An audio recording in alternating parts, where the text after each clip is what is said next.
கோடியூர் கிராமத்தில் பாத்திர வியாபாரி வீடு தீப்பற்றி எரிந்து நாசமடைந்தது. தருமபுரி மாவட்டம் பாலக்கோடு அடுத்த கோடியூர் கிராமத்தைச் சேர்ந்த பாத்திர வியாபாரி சக்திவேல், இவரது மனைவி சத்யா இவர்கள் கோடியூர் கிராமத்தில் உள்ள மேல் மாடியில் தகர ஷீட் அமைக்கப்பட்ட வீட்டில் குடியிருந்து வருகின்றனர். இந்நிலையில் இன்று காலை வழக்கம் போல வீட்டை பூட்டிவிட்டு வியாபாரத்திற்கு சென்றுள்ளனர். மதியம் சுமார் 2 மணிக்கு வீட்டில் இருந்து புகை வந்துள்ளது. இதனை கண்ட அப்பகுதியினர் இதுகுறித்து பாலக்கோடு தீயணைப்பு போலீசாருக்கு தகவல் தெரிவித்தனர்.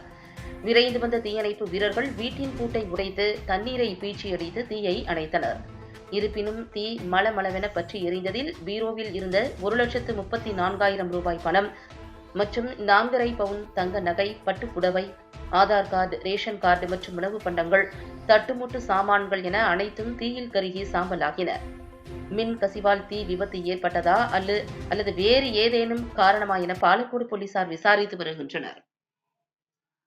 என் பேர் சத்யவேலு, கோடியூர் கிராமம். எங்கள் வீடு தான் அது பற்றி தீப்பிடிச்சு எரிஞ்சிருந்து. வீட்டில் 4.5 பவுன் சார், 4.5 பவுன் வச்சுருந்தோங்க. 1,34,000 பணம் வச்சுருந்தோம் சார். அப்புறமேட்டு பட்டு புடவைங்க வச்சுருந்தோம், ரேஷன் அரிசி, ரேஷன் துணிங்களாம் வச்சுருந்தோம். அப்புறமேட்டு சாப்பாடு செய்கிற பொருள் எல்லாமே இருந்தது. வீட்டுக்கு தேவைன்ற அனைத்து பொருளும் உள்ளதாக சார் இருந்துச்சு. எல்லாம் மொத்தமாக எல்லாம் எரிஞ்சு போச்சு.